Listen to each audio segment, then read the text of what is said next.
मैं 85 साल का हो गया हूँ। मैंने जी ली अपनी ज़िंदगी। मेरा बेड तकलीफ़ झेल रहे 40 साल के उस मरीज़ को दे दीजिए। ये शब्द 85 साल के उस बुजुर्ग के थे जिन्हें कोरोना होने के बाद नागपुर के एक अस्पताल में भर्ती करवाया गया था। बुजुर्ग ने 40 साल के जवान मरीज के लिए अपना बेड छोड़ दिया।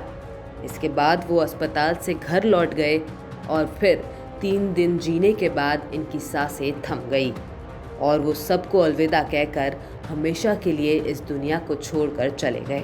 कोरोना महामारी के इस भयंकर दौर में इंसानियत की मिसाल पेश करने वाले इस बुजुर्ग का नाम है नारायण भाऊराव दाभाडकर। 85 साल के नारायण आरएसएस के स्वयंसेवक थे और कोरोना संक्रमित हो गए थे। इनकी बेटी ने बड़ी मशक्कत से नागपुर के इंदिरा गांधी सरकारी अस्पताल में बेड का इंतजाम करवाया। नारायण का ऑक्सीजन लेवल 60 से भी नीचे पहुंच गया था, लेकिन वह होश में थे। जब इनका इलाज चल रहा था तो उसी वक्त उन्होंने 40 साल के एक मरीज को देखा जो बेड के लिए तड़प रहा था और उसकी बीवी भी रो रही थी।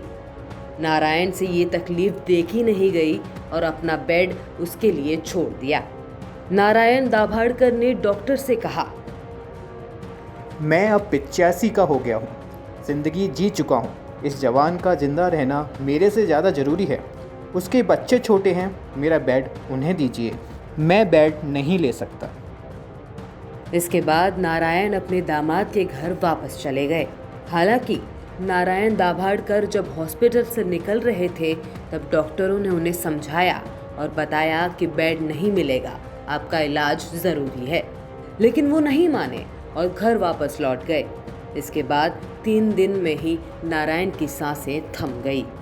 बुजुर्ग वाली इस घटना ने उस सिस्टम की कलाई खोलकर रख दी है जो दावा कर रहा है कि बेड और ऑक्सीजन की कमी नहीं है। उस अस्पताल के पास एक और शख्स के लिए बेड मौजूद नहीं था, तो वहीं बाकी अस्पतालों की हालत भी कुछ इसी तरह की बताई जा रही है।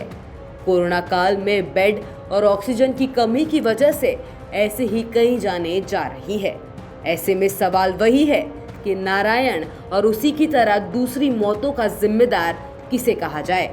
न्यूज़ तक ब्यूरो।